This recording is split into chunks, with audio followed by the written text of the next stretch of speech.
Hi everyone, my name is David Beaumark, and welcome to the Neurodiversity Celebration Week. Today we're going to talk to Chris about mind mapping, and I'm really excited to listen to Chris's presentation about this because I know for myself I have ADHD, so I usually start a task in the middle and then I get lost in what I'm doing. So please, Chris, could you present yourself and what we're going to talk about today? Awesome. So I'm Chris. I'm originally from Greece. I've been a high school teacher in the IB for nearly 10 years. I've worked in places just like Egypt and Kuwait. I've done partial training in the US and in Greece. And I've had a little bit of experience in dealing with um, visualizing data, trying to get things into a more tangible means. And I used to apply that into my classroom as well.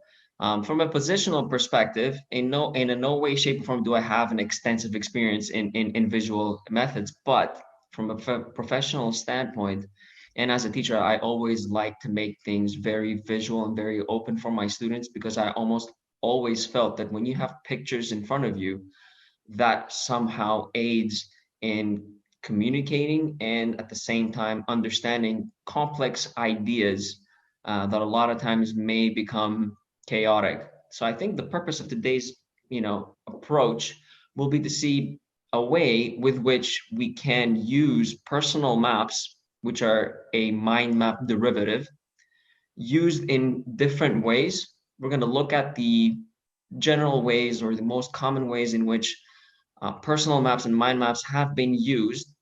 And I have a suggestion as in what has it not been used as, and how we can potentially move ourselves around it. We'll answer questions such as why look at personal maps now during the pandemic. We're going to look at what are some of the major questions. We'll look at it as a tool, but I think the giveaway from this, and the major idea that we need to have in the back of our heads going through this is what are some of the major questions we can ask ourselves so that we can challenge this notion of visualizing stuff to become more organizational rather than just saying, hey, this is just a tool that you can use, and it's always going to work, taking into account contextual differences, contextual difficulties, and personal variations. So what I'm going to do is I'm going to share my screen here with my presentation, and we'll get ourselves started. So the way that I've labeled this is we'll look at personal maps and bridging people during social distancing times. And I chose this title simply because in the pandemic, people have had a lot of difficulty coping with all the stresses that are associated with COVID-19. And one of the major things that has hit people is feeling the distance that this has created with the isolations, with being forced to stay home.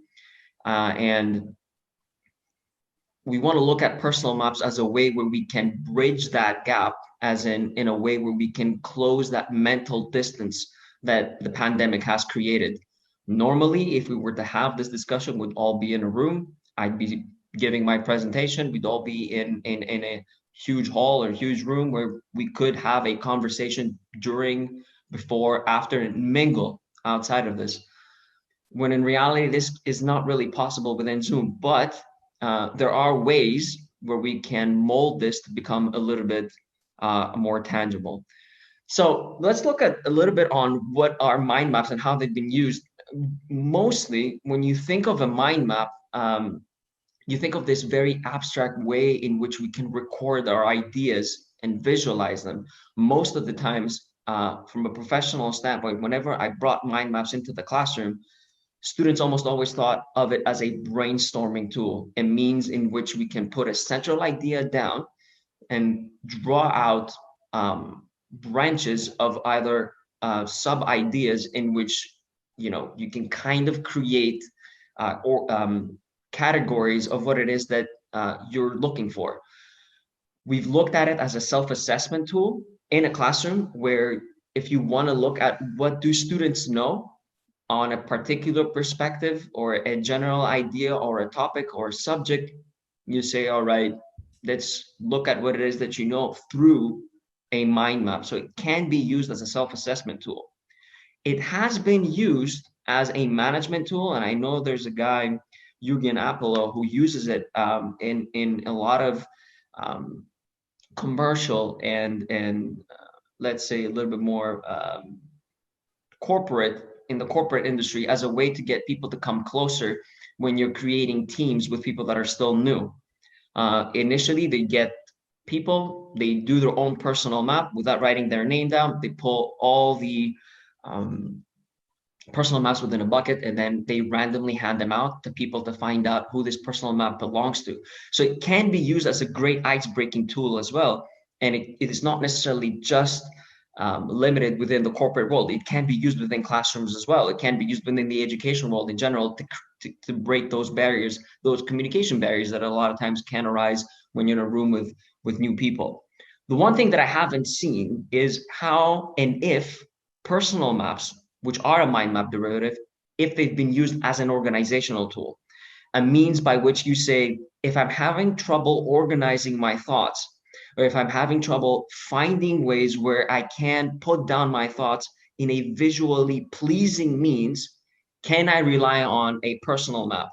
Can I use a personal map to hold myself accountable within a context to make sure that I understand what is it that I want to do in a visually pleasing way? So the thing is, why choose personal maps now? And again, we want to make sure that we understand that we're in a COVID-19 pandemic, and this has brought some unprecedented circumstances that are all new to all of us.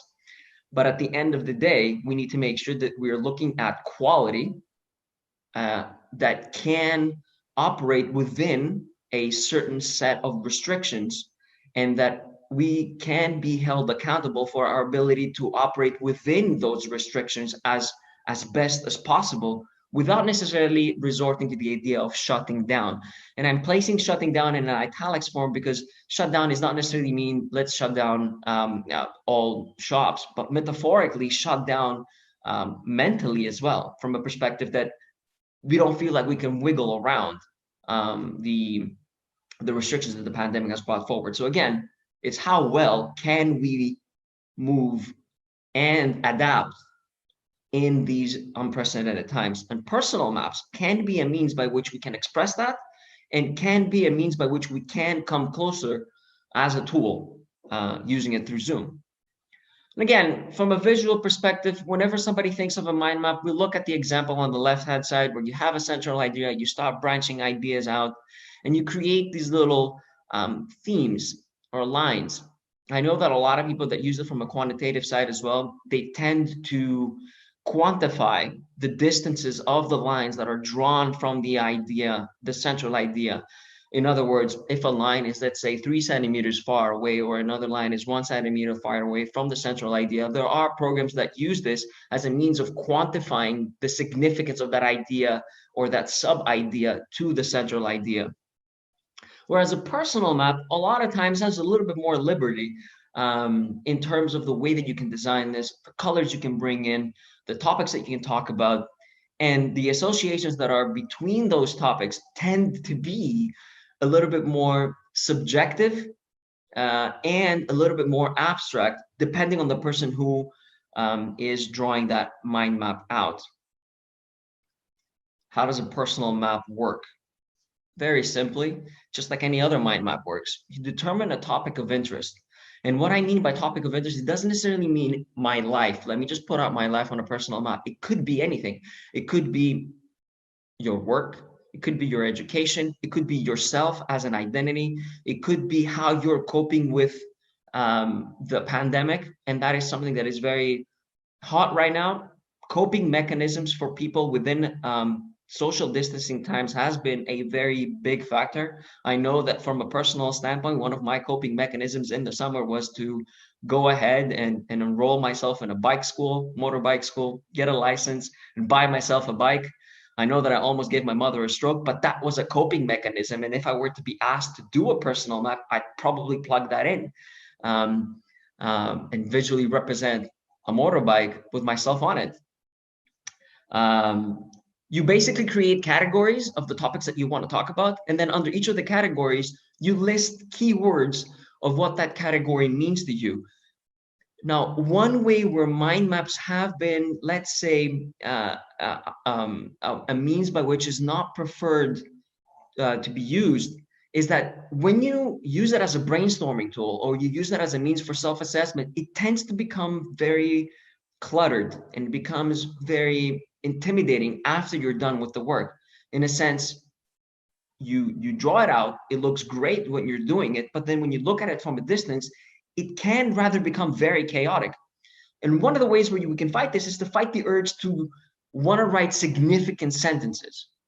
And so you write keywords. But then the challenge with that is when you revisit your personal map or mind map, you tend to forget what it is that keyword meant to you when you were writing it. So if you don't have a clear-cut understanding or justification on what that word means within the personal map, it can become rather intimidating to want to revisit again. Because the purpose is not just to design the personal map, it's about revisiting it later to make sure that you're either following it or that you are somewhere along the lines of creating organization. And these are two examples that I have. I'm a creature that tends to want to try things out before I present, somehow try to put myself in a position to see if this actually works. And these are two personal maps that I asked of two friends to do, and they don't have names on. All I did was explain what a personal map is. And then I asked them to draw a personal map out. Explain what it is. What is a personal map to you? If you were to say, this is who I am, or this is what I want to communicate to other people, what it is that would look like. And it was amazing because you get different examples of organization. Granted, one did follow on the left-hand side a more traditional approach of what a mind map is by placing a idea in the middle. But what's interesting is to look at the right-hand side in which the participant decided to use Post-its, and they organized their personal map from a time perspective. And so they placed the past, the present, and the future, and their take on how they perceived themselves during the different timelines. Whereas on the left-hand side, we have a person who just decided to explain who they are generally, irrespective of a time perspective. Now, again, we got to look at where we place the personal map from a research perspective. Personal maps can be placed in different stages of the research itself. They can be placed in the data collection level, they can be placed at the analysis stage, and they can be placed to before or after these stages. And depending on what your target is, they can be quite versatile in what they provide you with. And I say this because there are ways where we can illustrate our personal maps. There are people that are more categorically oriented, and so they decide to use Post-its. The example on the left-hand side is from an employee who worked for Jürgen Apollo, the guy that I talked about earlier. He used the mind map, the personal map, as a means to get people closer. And one of the participants came up with this example where the categories were listed as titles without having a central idea. Retrospectively, it's the name at the bottom. And then they created columns under each of the categories that were color-coded, which they felt that they wanted to communicate. Another example, which was not from Jürgen Apollo's work, but has been used in schools, is a more artistic perspective of a personal map and what that looks like from a person who wants to communicate who they are, the journey that they've taken, generally how they've navigated a particular time frame within their life. Significantly different visually, both of which I believe from a research perspective can provide you with significant findings. From a more visual perspective, yeah, the one on the right-hand side seems to be a little bit more visually pleasing, but I doubt that everybody has the artistic capability to be so illustratively, let's say, sound. And so it might be more visually pleasing, but I tend to want to believe that the left-hand side, the one with the posters, seems to be an easier perspective or an easier way to design and communicate major ideas. And again, if I take myself back, a step back, if I look at the example that I got from the participant that I chose, if I were to analyze in a very primitive stage what I was given, I can identify that there are time periods involved, there are titles involved, and there are facts involved. Categories that I did not necessarily ask for, but nonetheless did show up when the participants consciously decided to communicate their own take on personal maps. So we're looking at this as an organizational tool. And an organization does pop up fairly subjectively without necessarily having to impose it so much when you're giving out the personal map or when you're using it as a tool initially. It somehow magically kind of shows up. Yeah, okay, fine. There has to be a bit of guidance. But then we go back to the question of how much of that structure is actually needed. If you're looking at a personal map and you want somebody to do a personal map, do you really want to limit their creative ability to communicate themselves or design themselves? So I think the better question is, how much structure is enough and how much structure is actually needed?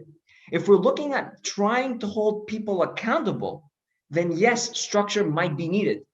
But if it's just a means in which you're trying to create communication, in a sense, I'm having difficulty communicating what I want to say, and through a personal map, I could visually explain my ideas better, then yeah, structure might not be that big of a deal. And again, it's not so much of a black and white situation, but the way that I see this, it really does depend on what the usage of the personal map really is. And again, depending on where you place the personal map within research, you can have different uses for it. If you're going to be using it from a data collection set stage, you can create a set of criteria that will justify the usage of the personal map as ideal for your approach. So you create a set of criteria, you say, okay, fine, using a personal map when I'm a teacher seems to be okay because students want to participate. Students want to express themselves. They want to draw out. They want to come into contact with colors and drawing and without having to write a raw, boring text. So you create a set of criteria. You say, this tool is fitting for my research needs. You use the personal map, and then you determine the value of your findings. So essentially, you place it at the data collection stage. But can you place it in the analysis stage? Yeah, you can. The only difference is that when you create that set of criteria, you place it after the usage of the personal map. So you go ahead, you use the personal map with the participants, and then you create a set of criteria through which you run your findings to determine the value of those findings. And it's kind of different because you either create the criteria before you use the personal maps or you use the criteria after you use the personal map. So in a sense, it's some sort of a filtering mechanism that you decide to use before or after the collection of the information.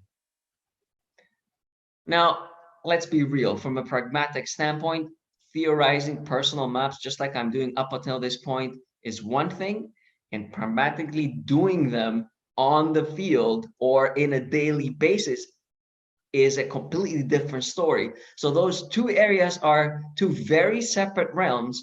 And again, we need to, like, I need to tend to find a way in which I need to fight the urge not to become too research ideal and try to find the connection that how realistic is this? If somebody wants to rely on personal maps as a forms of expression, do you really expect them to come up with criteria for them to filter their own thoughts? To which I'm going to answer, maybe. If you want to hold yourself accountable and want to make sure that you hold, if you're working within a very tight timeline perspective, I don't find it very unreal or difficult to set that apart in the beginning and then follow through and eventually refine it as you go.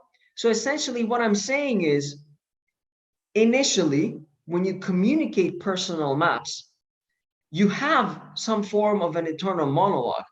So if you're asked to design one, the first thing that you do is you start to kind of have a conversation with yourself internally, which a lot of the times might sound like a static set of personal or professional traits. Who am I? What is it that I want to communicate? Is my professional standpoint, if I've had an extensive career, going to interfere with what I really want to say? Are those set of ideas that I have right now self-deprecating, or are they negative, or are they really some form of a productive process in which I'm placing myself to become a little bit more, let's say, aware of what I want to communicate? So the idea is, when you're presented with the opportunity to create a personal map, the first thing that you do is you have an internal monologue, which irrespectively, it's gonna be up for interpretation with yourself before you put the ideas down on paper. It's not like you don't really have a dialogue with yourself before you put the ideas down. So the idea is, if we accept the existence of the internal monologue, is it really not pragmatic to expect to design a set of criteria through which we would run our initial raw thoughts through, so that the personal map later on becomes a little bit more refined? So essentially what I'm discussing here is a three-stage process in which you have the opportunity to design a personal map, you have an internal monologue, you create a set of criteria, and then you actually start writing what you want to write within the personal map. Now you're going to tell me, Chris, what kind of criteria are you talking about? Well, it's up for grabs. That criteria could be anything. It could be a set of criteria that you decided to design depending on what the purpose of that personal map is. So essentially, the internal monologue can be questions that you ask yourself, major questions such as, am I being reflective of reality? Am I actually writing down what is considered real to me? It could be things of, how am I coping with the pandemic? Because you're going to ask yourself that before you write this down. How you cope with the pandemic will eventually show up in your timeline. It will show up on how well you're proceeding forward with certain schedules. Are you interrogating your positionality enough, in a sense of, I know who I am, I know where I'm at, and I know where I want to be, but how much of that interrogation is actually taking place? So how much of that are you placing yourself accountable for? Is my voice too loud? And I mean this metaphorically. I know that generally, because I have the Greek temperament, I tend to be very loud. But from the personal map perspective, is your voice being heard? Are you there? Or is it somewhere hidden? And is that necessarily a good thing or a bad thing? I don't think it's a bad thing. I think the louder you are, the more honest you are, and the more, you can get your ideas across. So yes, being loud metaphorically within a personal map, I think, is a good thing. And how much structure is enough? When you get into discussion of, do I need structure in a personal map? Again, I'm going to say this is subjective. There are people that tend to want to have structure and seek structure, but there are people that just can't deal with structure and they work just fine as well. So it really does depend. And through the examples that I showed, the evidence shows that there's not really a clear-cut answer as to whether or not structure is indeed favored or not favored. So essentially what I've been talking about is, how do you get from your internal monologue? What kind of strategies do you use to eventually get to your personal map? And your strategies a lot of times are a very murky and very messy process. And there is no finger pointing accuracy in which you can say, this method worked for me, so it should work for somebody else. I tend to think of it as very abstract. And at the end of the day, we need to understand that we're human, right? And the essence of what it means to be human will never be replicated on a piece of paper. No matter how much we try to pin it down, we can come close to it, but we're never going to pin it down. So, and we need to be okay with that. And it's something that we should celebrate, right? We should celebrate what it means to be human, and it needs to be celebrated that we can't have a holistic approach or a holistic visual approach from a personal map. It can be used as a tool to hold ourselves accountable, but it's never going to be that holistic. So essentially, from a visual perspective, I expect that you have an internal monologue when you're faced with the opportunity to design a personal map. You find ways, strategies, colors, post-its, lines, whatever works for you that will eventually get you to a personal map.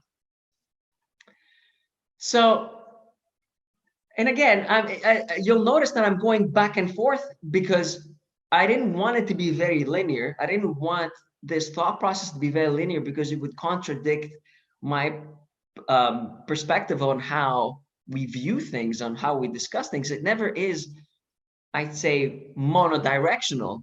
It is somewhat iterative.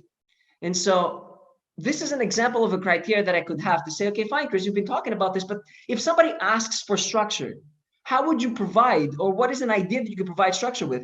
Well, let's assume that you want to do a personal map. And that personal map is a timeline of something that you want to achieve, right? You can go ahead and start doing your personal map immediately, but you're probably going to end up with a brainstorming visualization. The concept is you want to create a robust or as a organized as possible visualization of how you're going to get there. So a way to do this is to put down a criteria. And this, what I have on the screen right now, is an example of one of the criteria that I have in how I'm expected to justify the quality of the outcomes of the research that I'm going to be doing. I have 4 in total, and I didn't want to provide all 4. I just provided one of them. One of the criteria that I'm going to be using to justify the findings of my research is going to be how pragmatic are those findings. And because I'm working within the field of the IB, I wanted to make sure that they were workable, they were ethical, they were pragmatic, and they were embedded in the school normality and reality. And at the end of the day, they were fitting for the purpose that I wanted. If they satisfy this criteria, if the idea that I find before I place it on the personal map satisfies this criteria, it will go on the personal map. So when I revisit this, I know that the word that I placed on the personal map has been cleared of the initial filtering process that I had. So I can revisit my criteria and say, okay, fine, this word basically has satisfied whatever it is that I wanted to say. And again, filtering thoughts, very difficult. Is it pragmatic? Probably not. But can we try to do that? Yeah, I think if you have a rubric, it does become as a first filtering process step through which you can run your raw ideas and then you can place them on the personal map. And again, there is no set rubric, just like there is no set characteristic of what it means to be human. So your rubrics can be as versatile as your personal map. The idea is, how do you create structure to kind of provide you with a little bit of guidance for the topic that you want to communicate. And I guess towards the end, and I think I'm good on time. I don't think I've taken too much of the time.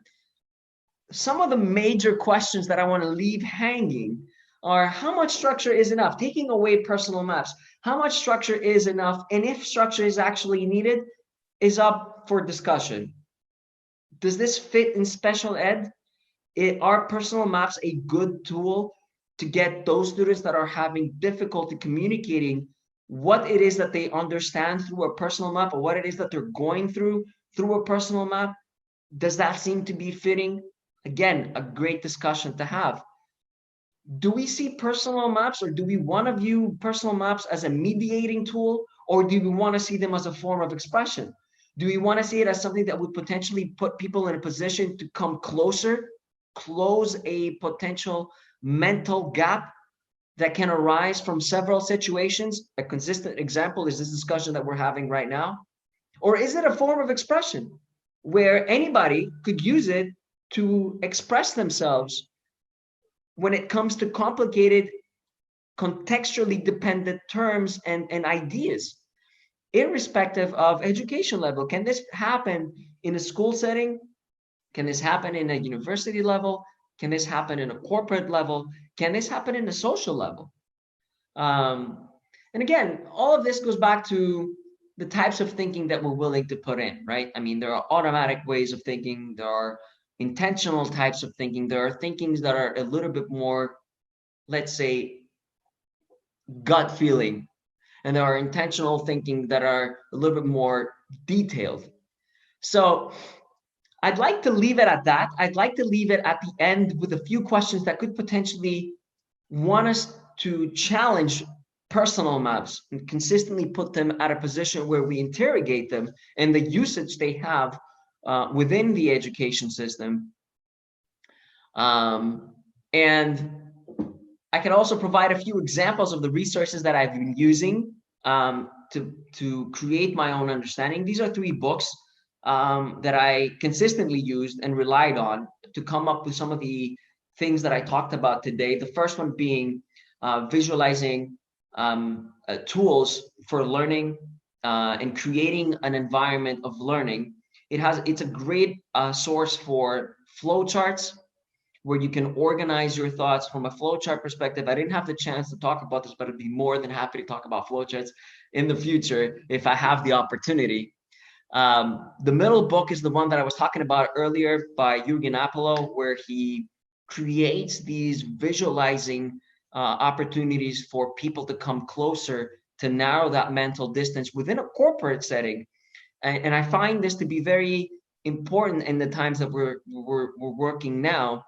And the last one is a book that I've been consistently been using in my research, where it provides the usage of visual tools such as mind maps, the odd one out, the 9-piece diamond, and a lot of other visual methods from a professional learning standpoint. A book that has been really useful for me, considering that I am a teacher and I would potentially will be doing research with the difficulty of separating my research identity from my professional identity. It provides a great set of tools for those that are interested in visual methods.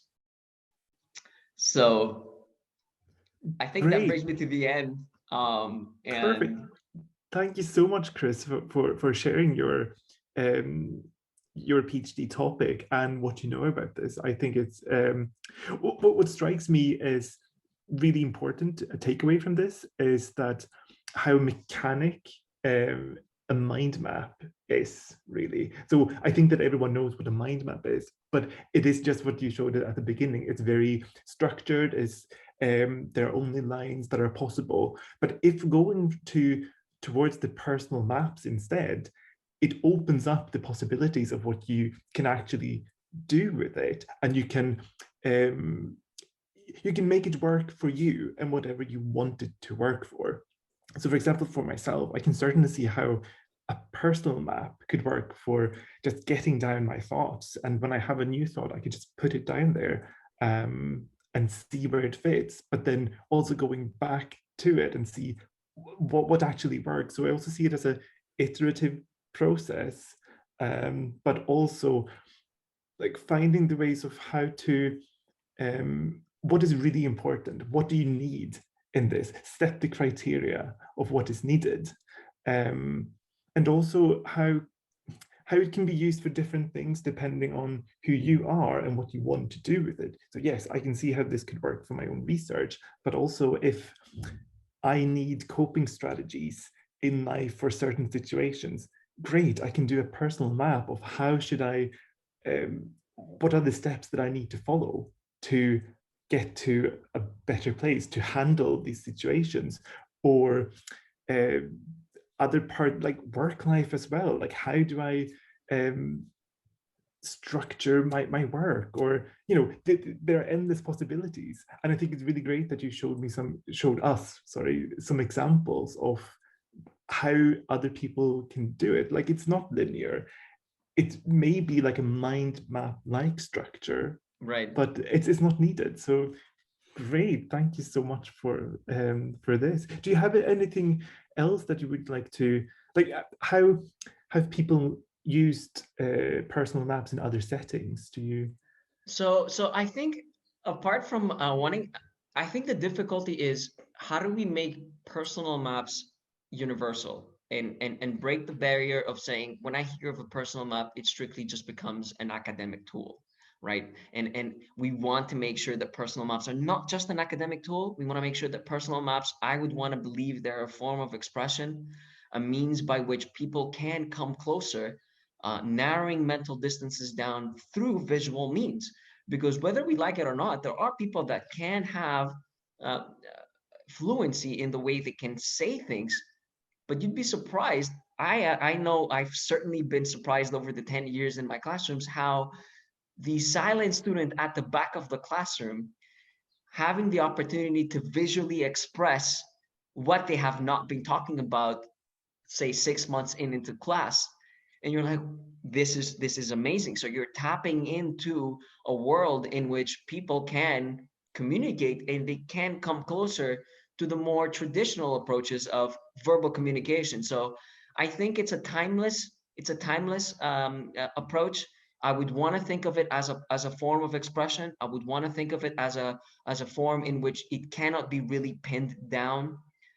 I'm certainly a guy who seeks structure, so I would want to believe that in essence, it is a very versatile tool that can have structure with the right set of criteria, but it can also be very abstract and very good at communicating more abstract ideas, provided that the person wants to use it as such. So I think it's remarkable what we can do with this. Right. Yeah. Like, well, what you were saying there, that it can be like iterative and like very free form.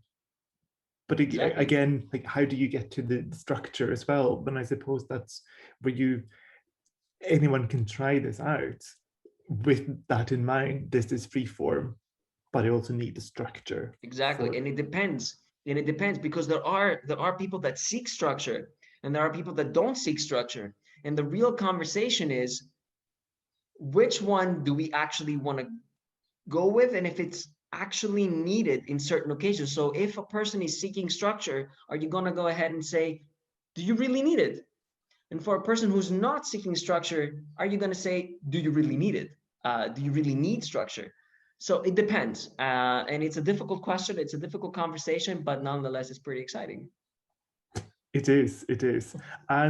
And this video will be available on YouTube, so people will be able to go back to it and No look problem. through the images that you have provided us with and see how it can work for them. So thank you so much, Chris, for taking the time to create this presentation and share it with us. We're That was so great grateful being for that. here. I had a lot of fun, and I'd be more than happy later on to talk about other forms of expression visually, especially when it comes to looking at flowcharts, which is another means in which we can organize our thoughts. But that's a future discussion. Perfect. Look out for part two. Definitely. Perfect. Thank you so much, Chris. Thank you so much, David.